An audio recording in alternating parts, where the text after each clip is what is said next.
मैं अपने गानों को अश्लील गाना नहीं मानती। यदि आपको लगता है कि मेरे गाने अश्लील हैं, तो हाँ, मैं अश्लील गाने गाऊंगी और मुझे इस तरीके से गाना गाने से कोई रोक नहीं सकता। मेरे गाने ऑर्केस्ट्रा मैटर हैं, ना कि धार्मिक गाने।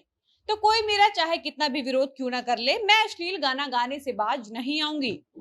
आपको लगता है कि मेरे गाने अश्लील हैं, तो आप सुनना बंद कर सकते हैं, लेकिन मैं अश्लील गाना गाना बंद नहीं करूंगी। इससे पहले मैंने कई साफ सुथरे भी गाने गाए हैं जिसको लोगों ने नहीं सुना है, और मैं जैसे ही एक अश्लील गाना गाती हूँ उस गाने को मिलियन व्यूज मिलते हैं। इससे साफ जाहिर होता है कि आप लोग भी अश्लील सुनने के आदी हो चुके हैं। इसलिए आप लोग जो सुनिएगा मैं वही आप लोगों को परोसूंगी, लेकिन अश्लील गाना गाना बंद नहीं करूंगी। अब आपको लग रहा होगा कि ये सब मैं अचानक से क्या बोल रही हूँ, तो मैं आपको बताती हूँ मैं ये सब क्या बोल रही हूँ। सबसे पहले तो आप यह जान लीजिए कि यह सब जो मैंने बोला है, यह मैंने नहीं बोला है। यह सारी बातें बोली हैं भोजपुरी इंडस्ट्री की उभरती कलाकार और सिंगर तान्या झा। तान्या झा एक ऐसी उभरती महिला कलाकार हैं जो अपने विवादित गानों से पिछले लंबे समय से चर्चा का विषय बनी हुई हैं। तान्या झा को ट्रोल करने के लिए शायद ही बिहार का कोई ऐसा पत्रकार होगा जो उन तक नहीं पहुंचा होगा।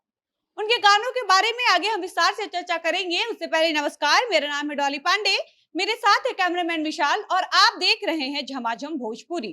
तो चलिए अब हम वापस आते हैं भोजपुरी सिंगर तान्या झा और उनके विवादित गानों के ऊपर। यदि आप भोजपुरी श्रोता होंगे तो आपने तान्या झा का यह गाना तो जरूर ही सुना होगा। मुझे लगता है कि तान्या झा का यह गाना एक ऐसा गाना है जिसको शायद ही किसी ने नहीं सुना होगा। गाने का बोल है, 10 दे के किसला, 20 दे के मिसला, अब 500,000 दे के ओहू में से चीखला। अब यह गाना द्विअर्थी है या नहीं, या फिर इस गाने का वास्तविक अर्थ क्या है, यह सब हम बाद में जानेंगे। उससे पहले हम इस गाने पर तान्या झा की टिप्पणी की बात बताते हैं। तान्या झा के इस गाने के बाद उनके पास ऐसे बहुत से पत्रकार आए जिन्होंने उनके इस गाने से संबंधित उनसे बातचीत की। बातचीत के दौरान पत्रकारों ने जब इस गाने को लेकर अश्लीलता पर सवाल उठाया, तो तान्या झा बहुत ही बेबाकी से कहती हैं कि इस गाने में मुझे कहीं से भी अश्लीलता नजर नहीं आती है, और यदि आप इस तरीके के गाने को अश्लील कहते हैं तो मैं ऐसा अश्लील गाना हर रोज गाना चाहूंगी। मुझे लगता है कि मेरे जैसे उभरते हुए कलाकार को फेमस होने के लिए इस तरीके का गाना गाना जरूरी है। इतना ही नहीं, तान्या झा ने कहा कि आप लोगों को भी इस तरीके का गाना सुनना पसंद है, तभी हमारे जैसे कलाकारों को ऐसे गानों पर लाखों मिलियन व्यूज मिलते हैं। यदि मेरा गाना अश्लील है तो आप उसे देखते ही क्यों हैं या सुनते ही क्यों हैं? आप लोग यदि अश्लील देखना या सुनना बंद कर दीजिए तो हमारे जैसे कलाकार अश्लील गाना बंद कर देंगे।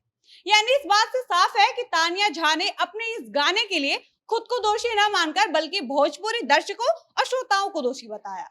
तान्या का यह गाना आज भी विवादों में फंसा हुआ है। गायिका तान्या झा का एक दिन ऐसा नहीं होता है जिस दिन वह किसी पत्रकार के सवालों से घिरी नहीं होती हैं। वही सिंगर तान्या झा के दूसरे गाने की बात करें तो इस गाने का बोल है, ना ही बर्दाश्त होता ना ही सहाता, धीरे धीरे डाला राजा बड़ी दुखाता। जब इस गाने को लेकर पत्रकार ने तान्या से सवाल किया कि आखिर अब आपकी ऐसी कौन सी मजबूरी हो गई थी कि आपने दोबारा अश्लील गाना गाया, इस पर तान्या झा जवाब देते हुए कहती हैं कि देखिए, अश्लील वश्लील कुछ नहीं होता है, बाकी सब आपकी मानसिकता पर निर्भर करता है। आपकी जैसी सोच होगी आप उस गाने को उसी तरीके से लेंगे। इतना ही नहीं, इस गाने की सफाई पर तान्या झा ने कहा है कि मैंने यह गाना चूड़ी के ऊपर गाया है। अब मेरा सवाल सीधा तान्या झा से है कि तान्या जी, आप ही बताइए कि ऐसी मानसिकता वाले लोग कहाँ मिलेंगे जो आपके इस गाने को चूड़ी से रिलेट करके समझेंगे।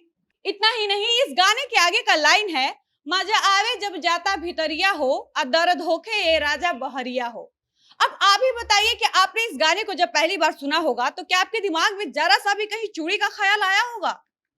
मैं इस बात की गारंटी देती हूँ कि कोई कितना भी साफ सुथरा मानसिकता वाला इंसान क्यों ना हो, तान्या झा के इन दोनों गानों को जब भी सुना होगा उसके दिमाग में भी वही आया होगा जो सामान्यतः हम सबके दिमाग में आता है।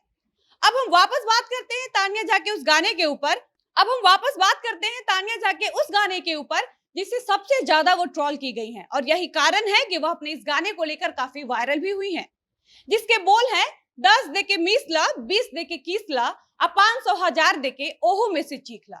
चलिए अब तान्या जी आप ही बता दीजिए कि क्या आपको अगर कोई 10 रुपए देगा तो आप किसी को मिसने देंगी? मुझे नहीं पता कि तान्या झा ने इस गाने में क्या मिसने की बात कही है, लेकिन पत्रकारों से तान्या झा बताती हैं कि मैंने गाल मिसने की बात कही है। तो चलिए हम एक बार को मान भी लेते हैं। तो क्या आप ही बताइए कि अगर आपको कोई 10 रुपए देगा तो आप सामने वाले को अपना गाल मिसने देंगी? और यदि 20 रुपए देगा तो किस लेने देंगी? इतना ही नहीं, 500 हजार में से ओही में से चीख ला, तो आपको मिलेगा 500 हजार तो चिखाएंगी ना? यदि नहीं तो फिर आपने ये सारे गाने क्यों और किस लिए गाया है? मुझे नहीं लगता कि किसी भी लड़की की कोई ऐसी मजबूरी होगी कि वो 10 और 20 रुपए में आपको किस देगी। आपके गाने से तो साफ जाहिर होता है कि लड़कियों को पैसा देकर उनके साथ कुछ भी किया जा सकता है। यानी कि तान्या झा को यदि आप 1 लाख देते हैं, 1 लाख भी फिर भी मैंने बहुत कह दिया, यदि आप तान्या झा को 50,000 भी देते हैं तो आप उनके साथ वो सब कर सकते हैं जो आप चाहते हैं। बाकी पत्रकारों को 2 कौड़ी का कहने वाली तान्या झा सिंगर, मैं आपसे बस इतना ही कहना चाहूंगी कि आप भी 2 कौड़ी की सिंगर हैं। अपने चंद व्यूज और लाइक के लिए लड़कियों को गलत तरीके से पेश करना बंद करें और साफ सुथरा गाने लाने का प्रयास करें। फिलहाल इस वीडियो में इतना ही, बाकी मिलते हैं ऐसी किसी नई खबर के साथ। तब तक मुझे इजाजत दीजिए। धन्यवाद।